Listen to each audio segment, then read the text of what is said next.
floor. Huh? So that's nice. I'm going to look that up at the end of this. Any more? So yeah, I'm a Derby girl. Hello, Fernanda. Hello, Kyle. So we are back for another episode from DerbadosInn. And today we need to talk about something that it's huge in our country, and soon as we turn on the TV we see the news, and it's a subject that I perhaps think it's one of the most relevant in this last few years, which is refugees, asylum seekers. And if you do not know, Derby is huge in it. Like, we receive yearly, like every year, thousands and thousands of people like coming from all part of the world. And we are receiving with us today Andrew Jackson, that will be sharing a little bit more about his work with refugees and everything. So Andrew, thank you for accepting joining us here today. And would you briefly tell us a little bit more about you? Who you are, what you do. Yeah. Absolutely. Thank you so much for inviting me. It's great to be here with you guys. So I'm Andrew. I have the privilege of leading a charity called Upbeat Communities, which is a Christian charity based in the city of Derby. We work across the region, but our main focus is in Derby, and that's where we have our base. And the charity's been running since 2005, so getting close to 20 years now. Wow. And our primary focus is welcoming and supporting refugees to rebuild their lives in the UK. Wow, that's amazing. Nice. So you know, what is Upbeat? Like, what do you guys do? What is the heart of Upbeat? Thanks. So we, as I said, our main focus is to work with refugees and asylum seekers, and we've been doing that for many years now. It's looked different over the years. We started out running a small cafe in a local park as a way to kind of build connections with newly arrived refugees and local people, put on community activities, arts, that kind of thing, and then also offer sort of volunteering and job opportunities. It's kind of evolved over the years, and now we're much more about service delivery. So that looks like providing support when people first arrive, befriending. So families, when they first arrive, don't know anyone, haven't got no understanding of systems or cultures, perhaps don't speak the language. So we offer befriending to people who want that. We provide daily English classes. So that's a big need for people. For some reason, the government in the UK decides that asylum seekers are not allowed to learn English in the first 6 months of arrival. So probably the most important time to learn a language, they're not able to access mainstream provision. So charities like Upbeat Communities step in, and we provide free classes for many, many people who can't access it elsewhere. So at the moment, we're getting around sort of anywhere between 35 and 50 people in our classes, and we run 3 classes a day, 5 days a week. So it's a lot of people. We also do provide food every day. Food poverty is significant for people seeking asylum. They get a very small amount of money. If people who are living in hotels get £9 a week, although they are provided with food, and those that are in sort of accommodation where they have their own kitchens, they get around just over £40 a week to cover everything around food, clothes, toiletries, phone, credit, all of those things. So food poverty is an issue. So we provide a sort of healthy, hearty meal every day from our base in the city centre. We do a lot of social activities, so integration is really key, connecting people into community, into activities to help with their integration journey, but also with their well-being. You know, people are stuck in the asylum system for sometimes many years, waiting. They can't work, they can't access mainstream benefits, they can't access some education provision as adults. So we want to be able to offer something that's sort of meaningful and help them. You know, it's low-level well-being support. It's not. We do sort of partner with a few organisations offering kind of therapeutic support, but much more of what we do is the kind of well-being type activities. Yeah, that's interesting, because before we meet together, I was trying to read a little bit about the refugees and about things that happen in the city, and I saw in 2019 in the Derbyshire Life, sorry my accent, there's in the report entitled Syrian Vulnerable Person Resettlement Scheme. I managed to say that. Everything. Anyways, they say that in Derbyshire, when compared to national and regional progress, the families are achieving better outcomes here in the area. And I know you guys are like a huge part of that. The other organizations around the country, do they work kind of the same way as Upbeat does? Good question. Well, I hadn't seen that article, and I'm pleased to hear it, because we deliver that programme for Derbyshire, so it's our work that's happening in that area. So that's nice. I'm going to look that up at the end of this. I think it's partly to do with, I would say, our ethos. You know, who we are and why we do what we do. What we do, you know, we do the same as many other organisations in terms of the type of thing. How we do it and why we do it perhaps is different. People's motivation in terms of perhaps from their faith background. But interestingly, not all of our staff are from a Christian background or volunteers, so we've got a mix of people from a range of different faiths and backgrounds. So I think, but just trying to create a culture and an ethos where we really value the person, really value their own agency, their own ability as an individual, as a refugee who've, you know, experienced so much and have so much resilience to be able to kind of deal with what they've dealt with, being able to empower them themselves, but also provide the support when it's needed. So kind of understanding that kind of dynamic and that kind of challenge of working, of supporting, but not kind of removing an individual's agency themselves. Yeah, I think, as you said, like the Christian heart of this, and something that I've been thinking about, and maybe people watching that maybe they are not Christians, they will think, because we are Christians, like, does it interfere? Because most part of the refugees, they are like Muslims, aren't they?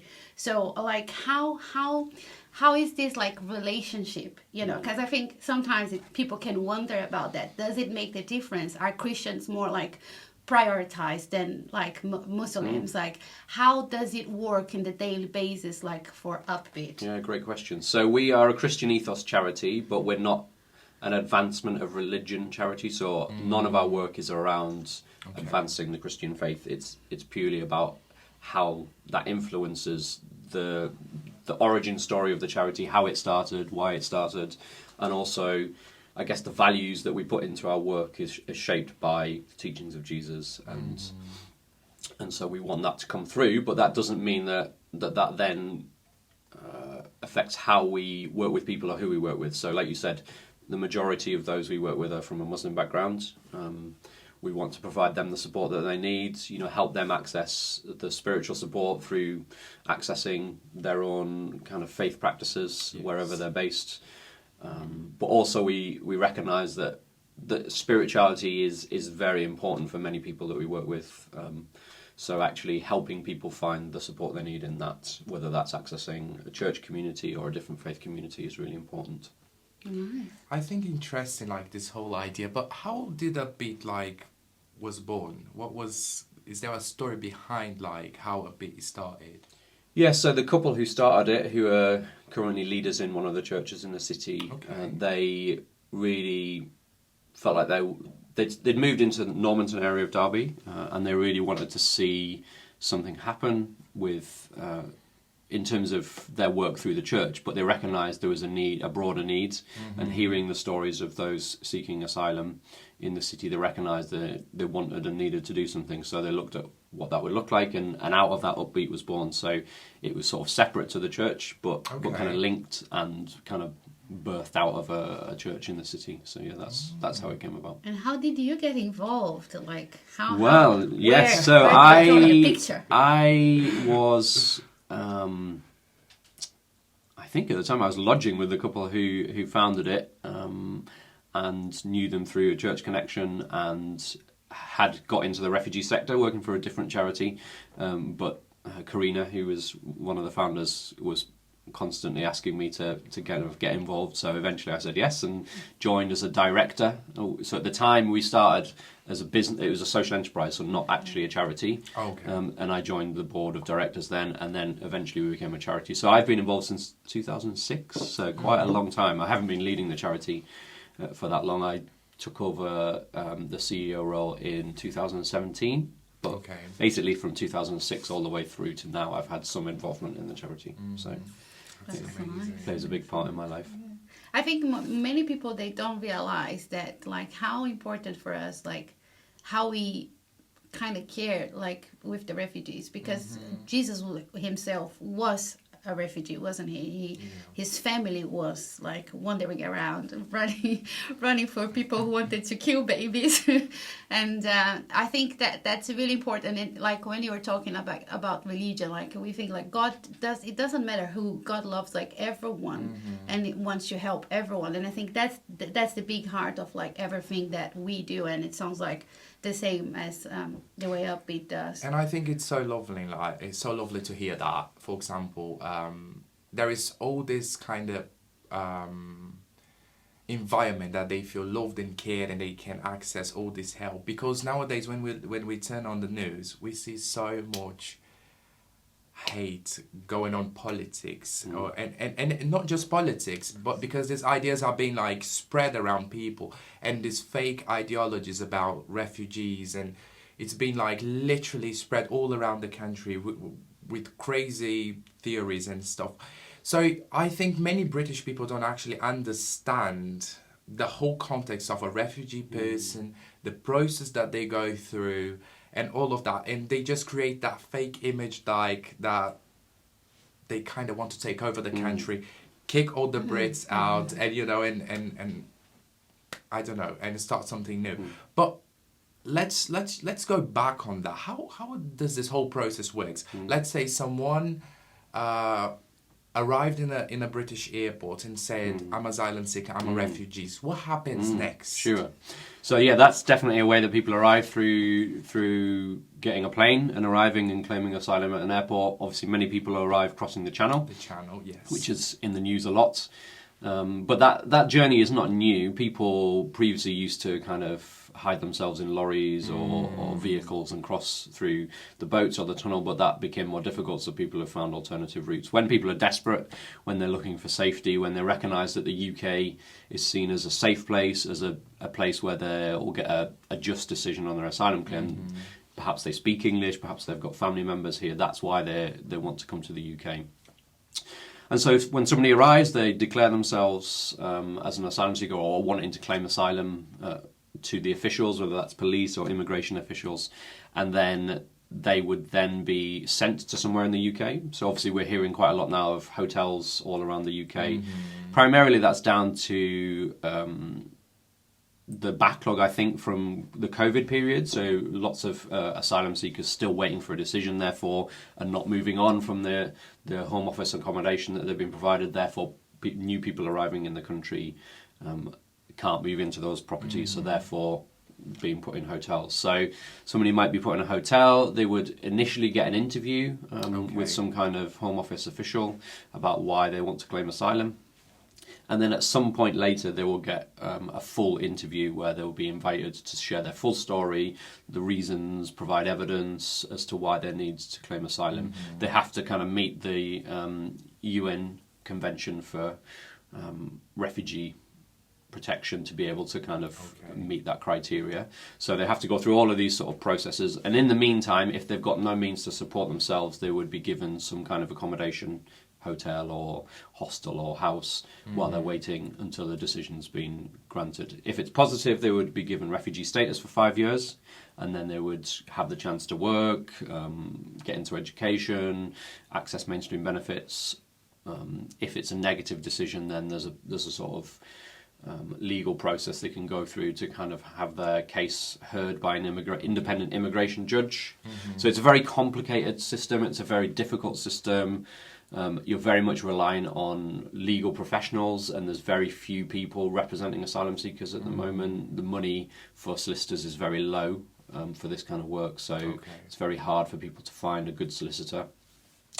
So it's just a very, very challenging environment. So you've experienced the trauma of whatever's happened in your home country, torture, persecution, threats, war, depending where they've come from. They've had a very traumatic journey. You know, people have travelled many miles through very difficult situations, seen horrible things, experienced horrible things. And then they arrive in the UK, hoping that it'll get better, but unfortunately it doesn't always look like that, particularly if you're stuck in a very difficult circumstance in a hotel in the middle of nowhere with no support. So yeah, in a way, Derby is a good place because there is that history of welcome and refuge in this place. There's support organisations like Upbeat, like others in the city who are doing great work. So people arriving in Derby, you know, whilst they still might have a difficult time, potentially it's better than other places because of that established support network here. Why do they come to Derby? Like why Derby? Why? So that's down to the government deciding. So there's no asylum seekers don't get to choose where they go. They just get told you're going here. You know, we hear of people who are moved regularly from one hotel to another, to a different house, to another house.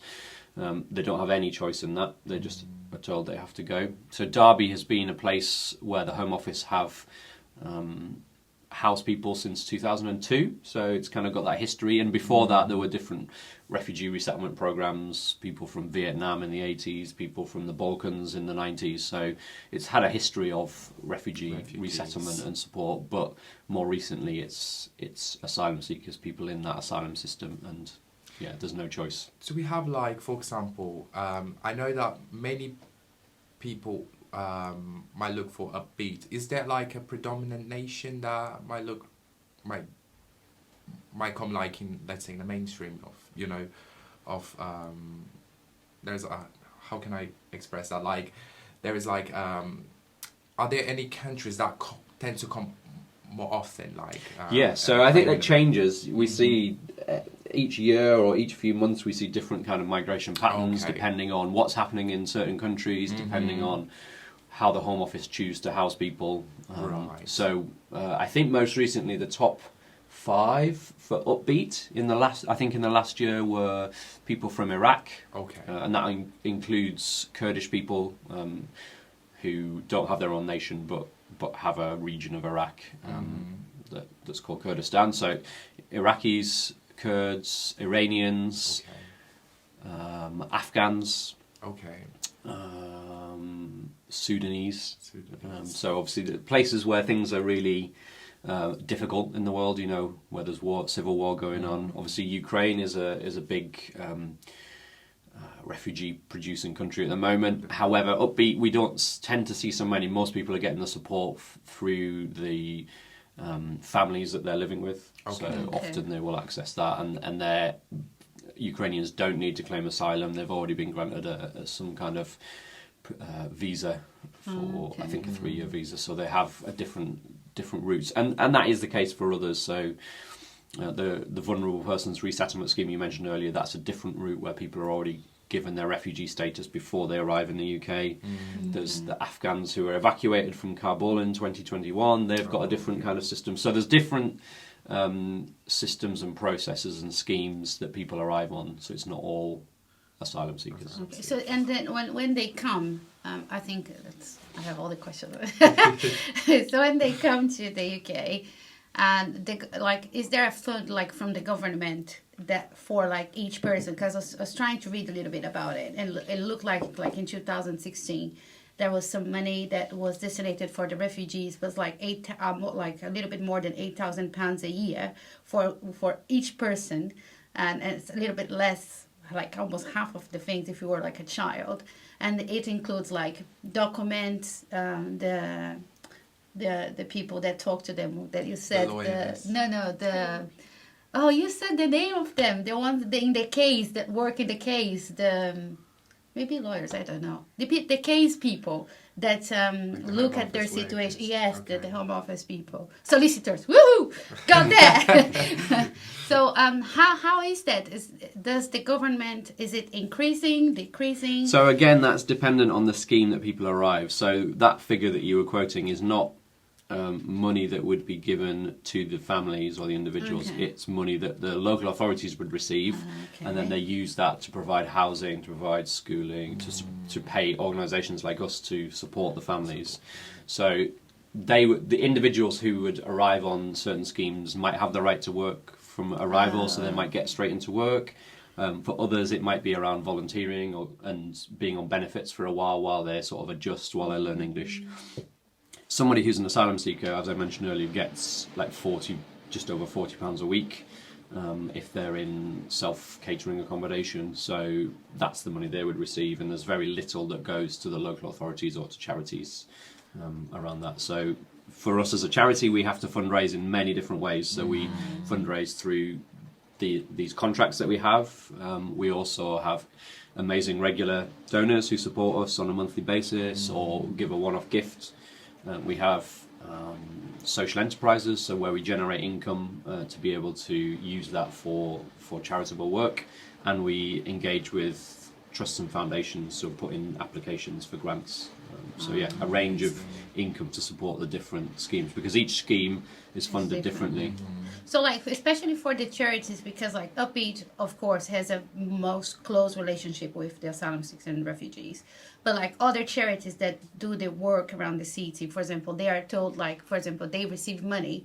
So like, for example, food parcel wise, people that works at food bank, normally they don't give food for the refugees because they think they have the money to pay for their food. But so not everyone have received the same amount of money. That's what you're saying.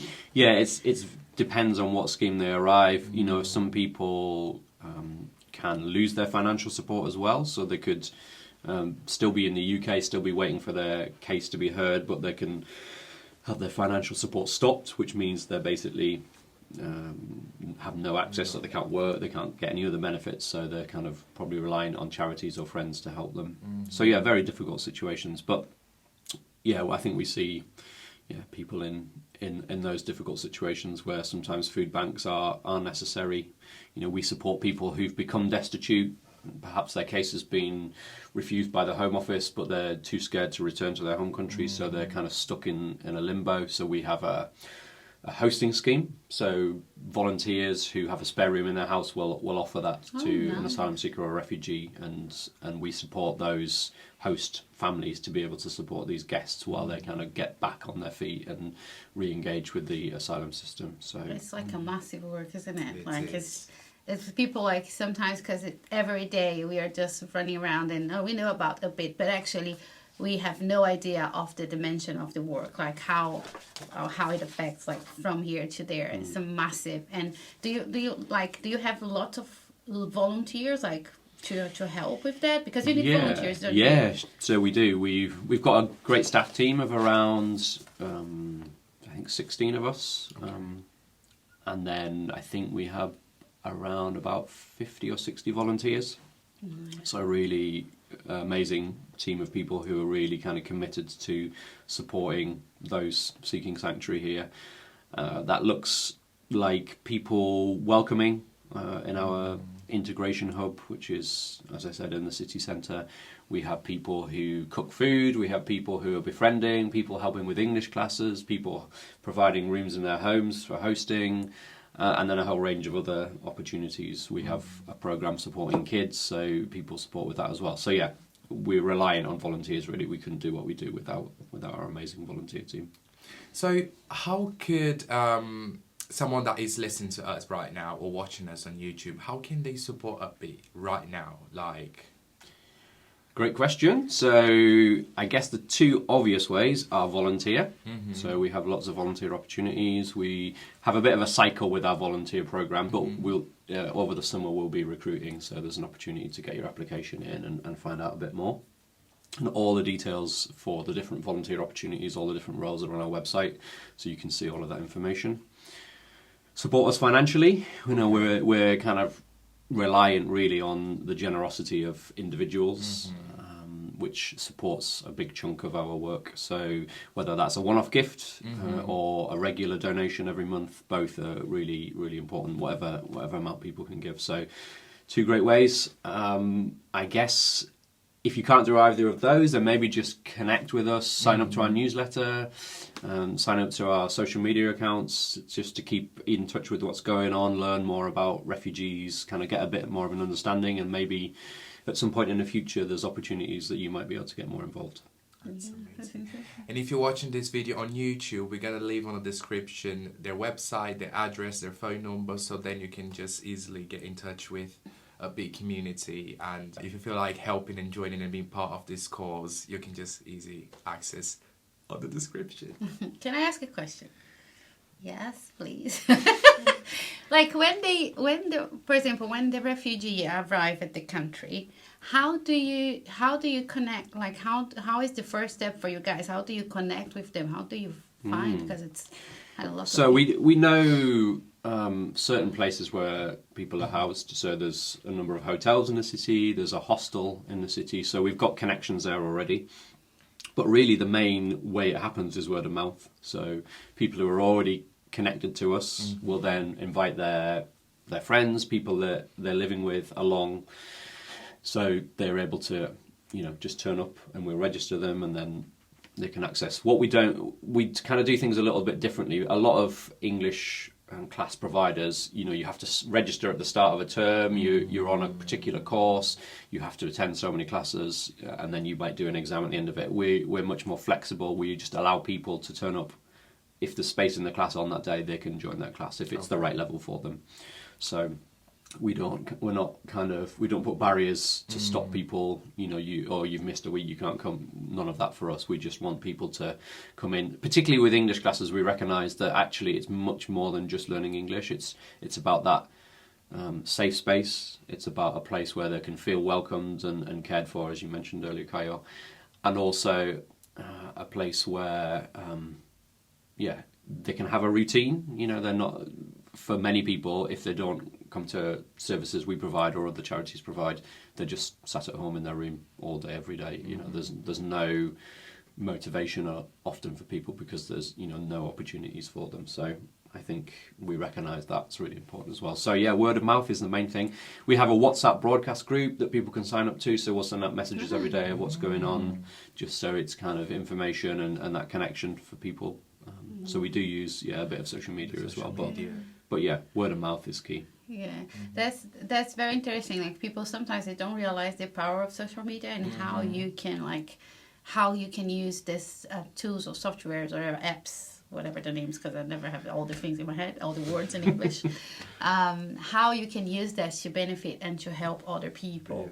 I think people really don't realize that, and it's good to hear the power of it and how it's important to reach people. And other questions. I have lots of. How many refugees do we have in Derby at the moment? Do you know? Have an idea?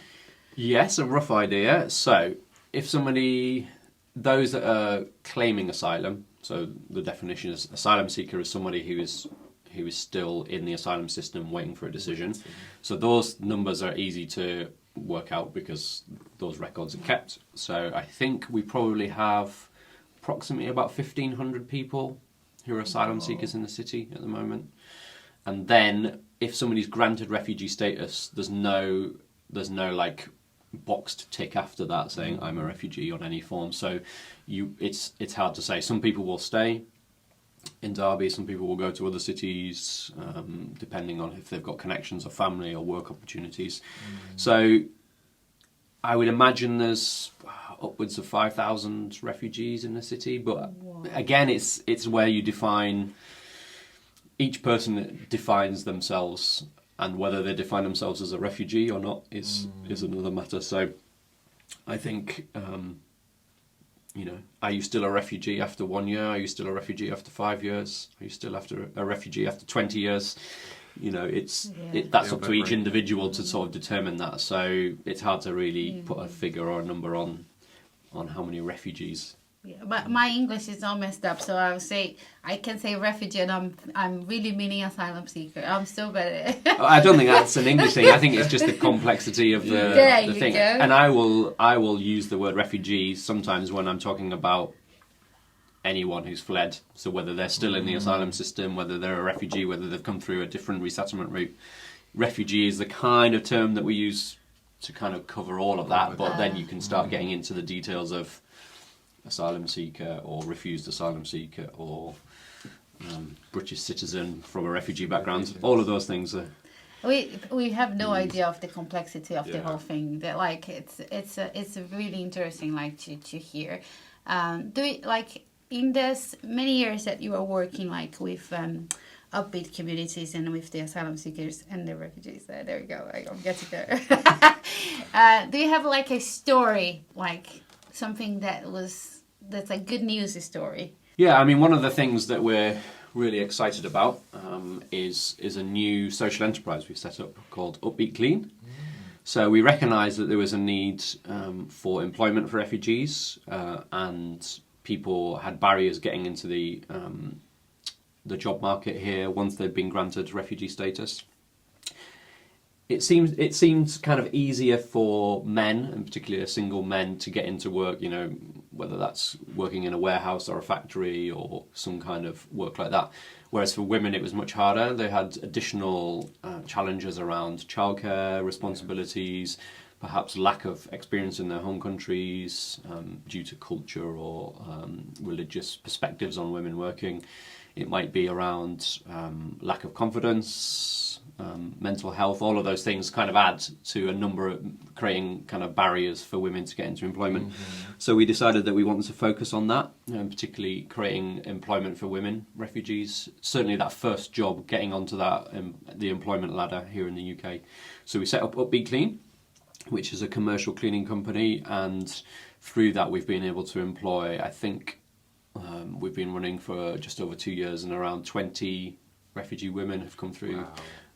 Come through that. Some who are still employed, some have gone on to other employment, and that's been fantastic to see. And really, there's been an interest in the city around this. So initially, we started with a few churches, a few charities, just to kind of test it as a business model and kind of develop it. And then, since then, I think we're probably working with about 30 different customers now, from the Quad, the art centre in the city, to Museum of Making, a number of the bigger churches. We're working with Derby County Community Trusts. We're in conversations with some of the big education providers in the city. So yeah, really exciting to see that and to see how that's really impacting the lives of women, and obviously then impacting their families as well, both from a kind of well-being perspective and also from an opportunity for dignity in work, from reducing poverty, all of those things. So yeah, very exciting. Is it working like for people's home as well, or not quite yet? So not anymore is the way I would describe that. So we started initially, when we first set up the business, as a domestic and commercial cleaning company. What we found was there was a little bit of a challenge around the power dynamic between a kind of refugee, often a person of colour, going into often a white middle class home, and that kind of dynamic, but also it was quite hard to manage as well. Expectations for homeowners are very different, so it's hard to sort of get a standard that cleaners could work to, that everyone was sort of wanting. So we early on pivoted away from that double model to the single model of commercial cleaning, because it was just easier to manage. If you think about, for an individual household, you might get 1 or 2 hours a week of cleaning. You go to a big kind of office, you're talking 40 hours a week. It's much more scalable to be able to employ more people in a kind of way that was helpful. So we're not saying we won't go back to domestic, but I think really for now it's a decision we've made that we're parking that and focusing on commercial cleaning.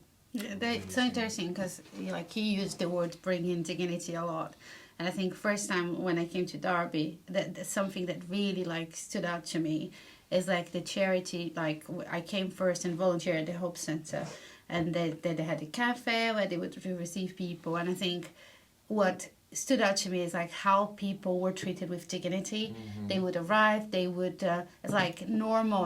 They would not be treated different because they were homeless, or because it's a place where they can feel safe.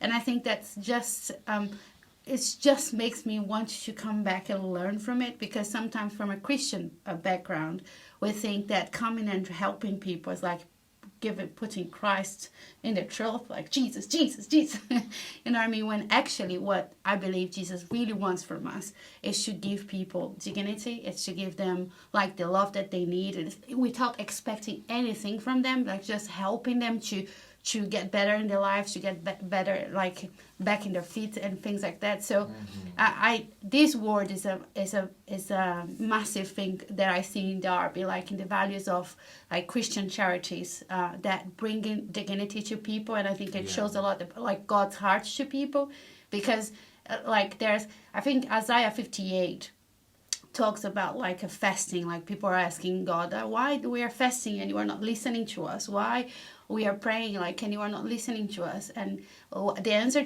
that God gives to them is like, well, when you pray, when you fast, you do whatever you like, you do as you please. But is that not what I want you to help the people who are oppressed? Is not that what I want to give food to the poor? Is not that what I want to help like the widows, the orphans and stuff like that? So sometimes we have different ideas of what God wants. And I think coming here to Derby is just help us to understand the perspective around like what God's kingdom is about. Like, you know, God loves people, wants to help people, and it's not bringing them to our religion. You know, it's just like loving them and walking with them and help them to have the dignity that God created them to be, isn't it? So it's I think it's something that really stood out to me, and you know, it's in my heart. There we go. I think one of the other words that stands out for us, sort of linked to that as well, but sometimes can be challenging, is that empowerment. You know, how do you help someone to help themselves? So it's not about doing everything for someone. Yes. It's not just about, you know, you need this food, okay, there you go, or you need this support, I'll do that for you. You know, perhaps for some individuals and people at certain points, that's what they need then, but trying to create an environment where people can be empowered to say, you know, this is my goal and this is how I'm going to achieve it. Yeah. You know, I might need your support with that bit of it, but I'm going to do the rest, and helping people not to become reliant on charities like us, but also to get the support when they need it to kind of move on. And I guess that employment thing is something like that. You know, we're helping people into employment, but we don't want to keep them at Upbeat Clean forever. We, you know, if people want to move into other areas of employment, we're supportive of that, and can think of a couple of people. One who wanted to get into healthcare, and we were able to support them with a reference into that work, and then someone else who we gave some office experience to, in addition to her cleaning work, and that helped her get an office role. That's really nice. That's amazing. Any more? I can ask lots of questions. Now that I started, you never stop me. No, I'm joking. I don't have any questions anymore. I think I'm gonna steal the No, papers. don't steal my papers. That's so good. I mean, I think that's so important for people to know, because sometimes, like, people just they just don't realize when they come here. Like in the YWAM, when they get people that come to help, they just don't get it, you know. And especially if you're from a religious background, sometimes it's difficult for people to get it. I think it's interesting to talk about this. I think it's important to talk about issues and see the heart of the people for other people. So yes, thank you, Andrew, for helping us with all these questions. Thank you. We know that you're very busy, and thank you for making some time to be able to have this chat with us. It's very important, not just for us, because I think for the whole Derby and Derbyshire, Upbeat has been like a difference. And I know, because I volunteered with you guys in the past when I arrived in Derby, and I know what they do, and I know it's incredible. So when I first arrived in Derby, I used to help with the English classes as well. So it's good to actually be able to have a chat, and especially because I was involved with Upbeat in the past. So it's good to actually be able to have this sit down, and it's to spread even to more people like a work that we know what it's all about, because we've been involved with it in the past. So thank you for visiting us today. Thank you for. So yeah, thank you. And also for our next episode, we're gonna have with us Denise from the Hope Centre. We are very looking forward to have you with us and say and share a little bit about how the Hope Centre helps to support those that are going through financial challenges in this season. I think if you're listening to us or if you're watching online, it's very interesting to know that Derby is a place that has a heart for people, and I think that's something that we see very clear here.